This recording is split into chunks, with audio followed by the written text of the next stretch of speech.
गंगा जमुना जहाँ हमारे लोग लुटने के लिए लाखों में जाते हैं, ऐसे कोई नदी भी नहीं है। इधर तो गोदावरी है या कृष्णा है, जो दो नदियां बड़ी मैं जानता हूँ, एक गोदावरी एक कृष्णा है। बहुत कम लुटाई होती है उधर, गंगा और जमुना के मुकाबले में बहुत कम लुटाई होती है। और जो साधु संत है या संत महात्मा, उन्होंने भी इतना नुकसान नहीं किया इंसान का जितना ऋषि मुनियों ने किया है। तो ऋषि मुनियों की धरती में, गंगा जमुना की धरती में ये काम मुश्किल था, लेकिन महाराष्ट्र में ये काम आसान है। और फिर ये काम करने के लिए गंगा जमुना की धरती में किसी ने उनको तैयार नहीं किया। ये काम करने के लिए, परिवर्तन का काम करने के लिए, आप लोगों को तैयार करने के लिए फुले शाहू अम्बेडकर 3 महापुरुष पैदा हुए। 1848 से लेकर 1956 तक 108 साल लंबा संघर्ष किया उन्होंने, एक विचारधारा थी। तो इसलिए आपका काम बहुत ज़्यादा आसान है। और लेकिन अगर आप लोग उनसे सबक नहीं सीखेंगे, मैं आपको कहना चाहता हूं कि बाबा साहब अम्बेडकर को 16 साल तक अपमानित क्यों होना पड़ा। महाराष्ट्र की असेंबली में रेजोल्यूशन पास होने के बाद जो नाम विस्तार हुआ, तो 16 साल क्यों लगे? इसलिए लगे कि महाराष्ट्र में कारोबार ब्राह्मणवाद के आधार पर चलता था, गांधीवाद के आधार पर चलता था। अगर फुले और शाहू का मिशन चलता तो बाबा साहब को अपमानित न होना पड़ता, बाबा साहब का मान और सम्मान होता। जैसे शाहू के ज़माने में शाहू महाराज ने खुद बाबा साहब अम्बेडकर का सम्मान किया, तो अगर उनका मिशन चलता रहता, लेकिन उनको मानने वाले लोग गांधी जी के चक्कर में आ गए और ब्राह्मणवाद को चलाने लगे। आज महाराष्ट्र में ब्राह्मणवाद को कौन चला रहा है? जिसको शाहू का मिशन चलाना चाहिए था, फुले का चलाना चाहिए था, वो ब्राह्मणवाद को चला रहा है। उनको देखकर अम्बेडकरवादी भी उनके पीछे लग गए। इसलिए साथियों, मैं आपसे ये कहना चाहूँगा कि आप लोग इस मौके पर, जब राजनीतिक परिवर्तन जल्दी हो सकता है, राजनीतिक परिवर्तन का मौका है, राजनीतिक परिवर्तन जल्दी हो सकता है। जिस देश में एक आदमी का एक वोट है, एक वोट की एक कीमत है, राजनीतिक परिवर्तन वोट के आधार पर, वोट का सही इस्तेमाल करने से जल्दी हो सकता है। उस राजनीतिक परिवर्तन का सहारा लेकर हम लोग सामाजिक परिवर्तन और आर्थिक परिवर्तन को जल्दी ला सकते हैं। इसलिए मैं आप लोगों से इस मौके पर कहने आया हूं कि आप लोगों ने आज तक अपने वोट का सही इस्तेमाल नहीं किया। आप लोगों ने आज तक अपने वोट का सही इस्तेमाल नहीं किया। आप लोग, जो मुझे कुछ सुनने को मिला इधर, आप लोग कहते होंगे कि भाई हम लोग बौद्ध बन गए हैं, हम बौद्ध को वोट देंगे। भाई आप लोगों ने अपनी जाति को आज तक वोट दिया है, मैं मानता हूँ, बहुत बड़े पैमाने पर दिया है, लेकिन कभी जीत नहीं पाए, कभी जीत नहीं पाए। वोट तो देते रहे हैं। दक्षिण नागपुर में भी आप लोगों ने अपनी जाति के लोगों को हमेशा वोट दिया है, लेकिन जीत नहीं पाए हैं। लेकिन उत्तर भारत में हम लोग क्यों जीत पाते हैं? क्योंकि हम लोग सारे ब्राह्मणवादी मूवमेंट के जो शिकार लोग हैं, जो शूद्र हैं, अति शूद्र हैं, उन सबको इकट्ठा करके उनकी मेजॉरिटी बनाते हैं। तो मेजॉरिटी बनाने से तो आप लोगों को किसी के साथ, किसी की तरफ ताकने की ज़रूरत नहीं है।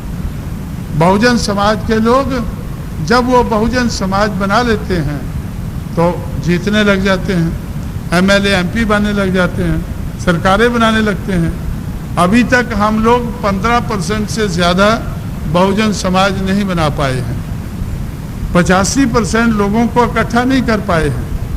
85 की ज़रूरत भी नहीं है। जिस दिन हम इनको 51% इकट्ठा कर देंगे तो सारी पार्टियां एक तरफ होगी और बहुजन समाज पार्टी एक तरफ होगी। मैं आपसे आज कहना चाहता हूं, आप लोग मेरी बात को याद रखें। चंद सालों में आप देखेंगे कि Congress, BJP, Janata Dal, CPI, CPM और दूसरी ब्राह्मणवादी पार्टियां 5 साल के अंदर अंदर वो एक हो जाएंगी। किस लिए एक हो जाएंगी? बहुजन समाज पार्टी का मुकाबला करने के लिए। लेकिन फिर भी वो लोग हमारा मुकाबला नहीं कर पाएंगे। 15 वाले लोग 85 का कैसे मुकाबला कर पाएंगे? जब वोट की गिनती होती है तो 15 वाले आज 5 पार्टियों में हैं। 15 वाले 5 पार्टियों में हैं। अगर वो एक हो जाते हैं तो भी वो 85 नहीं बन सकते हैं, 51 नहीं बन सकते हैं। इसलिए तो आप लोगों से मैं ये कहना चाहता हूं कि आप लोग बहुजन समाज बनाएं। ब्राह्मणवाद के हर शिकारी को आप लोग गले लगाएं। जैसे हमारे साथी ने अभी कहा कि बहुत लोगों के साथ धोखा होता है, मुसलमानों के साथ क्या कम होता है? मुसलमानों के साथ क्या कम धोखा होता है? शेड्यूल कास्ट, शेड्यूल ट्राइब के साथ तो सबसे ज्यादा होता है। आप लोग अभी बहुत बने हैं, पहले तो आपके बुजुर्ग तो शेड्यूल कास्ट, शेड्यूल ट्राइब थे, तो उनका शिकार तो ब्राह्मणवाद का शिकार तो बड़े पैमाने पर रहे हैं। तो इसी तरह से तो अगर मुट्ठी भर लोग बहुत बनकर रह जाएंगे और अपने ही वोट से कुछ करना चाहेंगे, नहीं कर पाएंगे। बहुत भी अगर बनना है तो कम से कम 15-20 करोड़ तो बनने चाहिए। 15-20 करोड़ लोग अगर शेड्यूल कास्ट के ही बन जाएं सारे इंडिया में तो भी 15-20 करोड़ हो जाते हैं।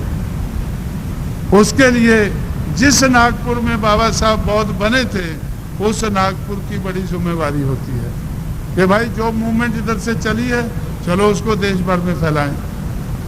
लेकिन आप लोग तो इधर ही नहीं चलने दे रहे उसको। तो इसलिए आप लोगों को अपनी जिम्मेवारी को समझना होगा, अपनी कमजोरी को समझना होगा। कमजोरी को दूर करके हम कैसे शक्ति बना सकते हैं उसको समझना होगा। इसलिए आज जो हम लोगों ने टिकट दिए हैं उसमें बौद्ध भी हैं, कुनबी भी हैं और सेंट्रल नागपुर से हलवा कोष्ठी है। तो भाई क्या बुरा है? हलवा कोष्ठी भी दुखी है, कुनबी भी वैसे ही है। कम दुखी होंगे, ये मैं मानता हूं कि कम दुखी होंगे, और किसी जगह वो दूसरों को दुखी करते होंगे, ये भी मैं मानने के लिए तैयार हूं। लेकिन तो ऐसा हम एक दूसरे को समझ के, आपस में समझ के हम लोग एक होकर जब आगे बढ़ते हैं, जैसे चमार है तो चमार को यादव बहुत दुखी रखता था और सारे ब्राह्मणवादी लोग यादव को इस्तेमाल करके वो चमार को परेशान करते थे। लेकिन आज यादव और चमार एकजुट होकर ब्राह्मणवाद का बड़े पैमाने पर मुकाबला कर रहे हैं। इसलिए साथियों, में 10 बजने को आए हैं। मैंने काफ़ी लंबी बात आप लोगों से की है और पुराना रेफरेंस भी आपको दिया है कि बहुत पहले से मैं आपको जानता हूँ, आप मुझे जानते हैं और जानकार लोग हैं आप, और आप लोग जानकार लोगों की जिम्मेवारी है। जिम्मेवारी निभाने के लिए आप लोग अपने पैरों पर खड़े होकर, और चुनाव का मौका है, इस चुनाव के मौके पर आप लोग अपना वोट जो आप लोगों ने आज तक सही इस्तेमाल नहीं किया है, इस मौके पर सही इस्तेमाल करेंगे और हाथी के निशान पर मोहर लगाकर ज़्यादा से ज़्यादा मतों से अपने उम्मीदवारों को पूरे महाराष्ट्र में जिताएंगे, पूरे विदर्भ में जिताएंगे। आपका ये दक्षिण नागपुर का क्षेत्र है, दक्षिण नागपुर में तो बहुत बड़े पैमाने पर जिताएंगे। ऐसा मैं आपसे अपील करते हुए, सहयोग की आशा रखते हुए मैं आपसे विदा लेता हूँ। जय भीम, जय भारत।